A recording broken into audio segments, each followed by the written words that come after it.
1 Samuel chapitre 1, le verset 17. Élie reprit la parole et dit, l'homme de Dieu là, c'est Élie. Ce n'est pas Élie le prophète. Ici, c'est Élie le sacrificateur, le père spirituel de Samuel. Il y a Élie qui est le père spirituel d'Élisée. Mais ici, c'est Élie sans le E. Élie reprit la parole et dit, va en paix et que le Dieu d'Israël exauce la prière que tu lui as adressée. Mes frères, mes soeurs, disposition spirituelle pour venir à la Sima. Disposition spirituelle pour la Sima. Dans ton esprit, dans tes pensées. Déjà, il faut te dire, je m'en vais pour obtenir quelque chose de manière spirituelle. Je m'en vais pour être connecté spirituellement. Je ne veux pas me laisser distraire. Même dans la louange, je serai en train de louer comme si je suis devant le trône de Dieu. Même dans l'adoration, je serai connecté. Va avec une disposition spirituelle, comme Anne, qui disait chaque fois je vais au temple, chaque fois on va à Silo, une fois par an, on va à ce grand rassemblement à Silo. Mais cette année, quand je vais partir, je vais rentrer dans le temple.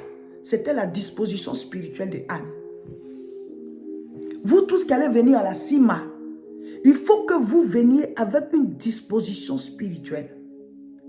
Tu viens chercher quoi? Même pendant que tu seras en train de louer, même dans la louange, Dieu se manifeste. Dans la louange, Dieu fait tomber les murs de Jéricho.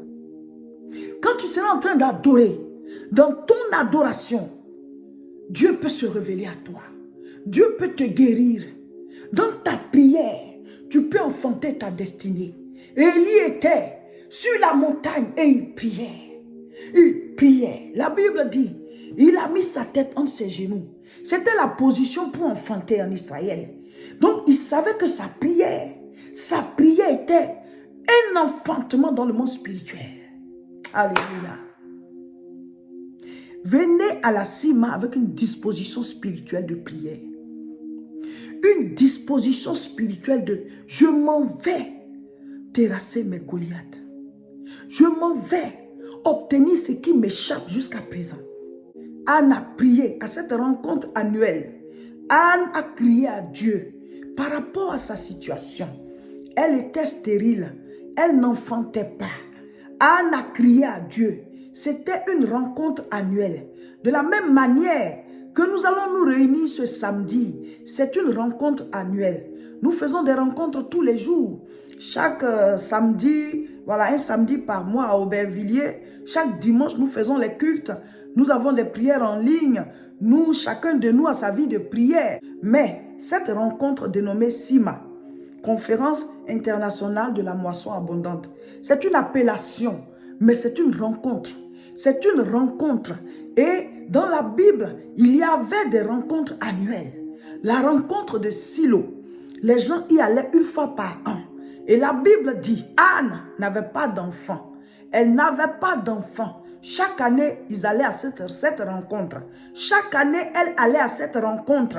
Mais l'année où Anne a dit, cette année sera l'année de mon miracle.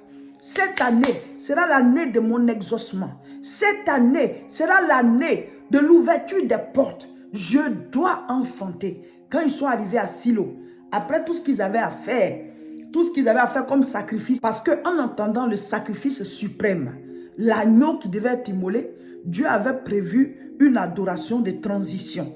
Il devait chaque fois immoler des animaux pour couvrir leurs péchés parce que ça n'effaçait pas, ça couvrait. Donc il fallait le répéter chaque année.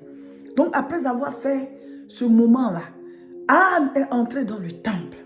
La Bible dit, elle a prié. Elle a prié. Elle a tellement prié que l'homme de Dieu croyait qu'elle était ivre. Ivre d'alcool. Mais Anne était ivre de sa douleur. Anne s'était préparée dans sa tête.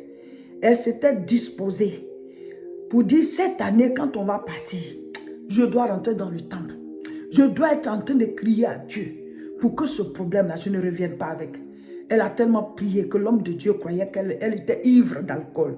Et quand elle a expliqué que non, elle est ivre de sa douleur, elle est ivre par rapport à son sujet de prière, l'homme de Dieu a dit, va et que l'Éternel t'accorde ce que tu lui as demandé. Un homme, un être humain n'a pas le pouvoir d'exaucer la prière de quelqu'un d'autre.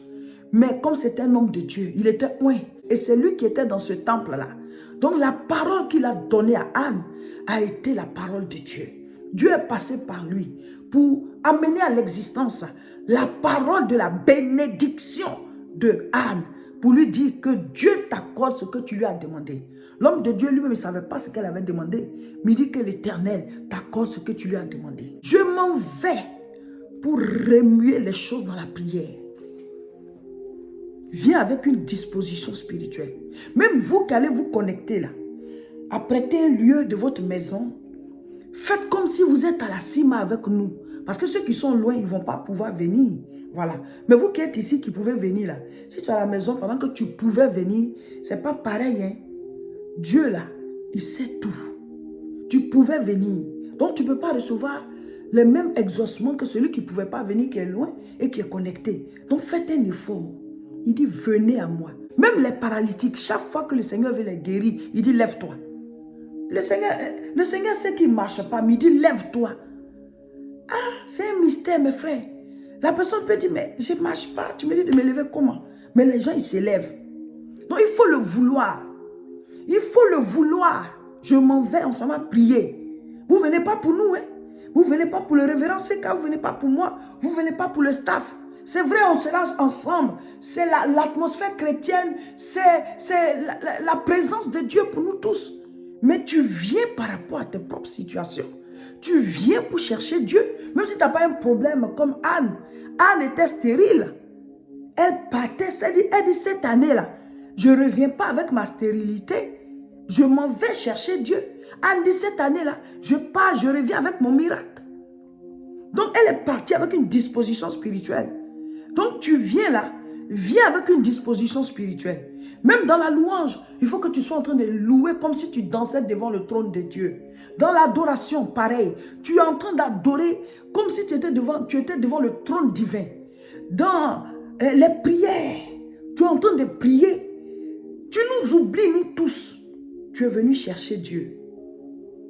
Que la Sima soit comme la retraite spirituelle que les gens faisaient chaque année à Silo. Que la Sima soit comme à Silo, où les gens allaient une fois par an. C'est une rencontre annuelle. Il a dit l'année prochaine à cette heure, à la même période, à la même époque, Sarah aura un fils. Donc cette année-là, viens avec une disposition pour dire Seigneur, je viens proclamer des choses sur ma vie pour que l'année prochaine, à la Sima prochaine, que tel sujet soit exaucé. Alléluia.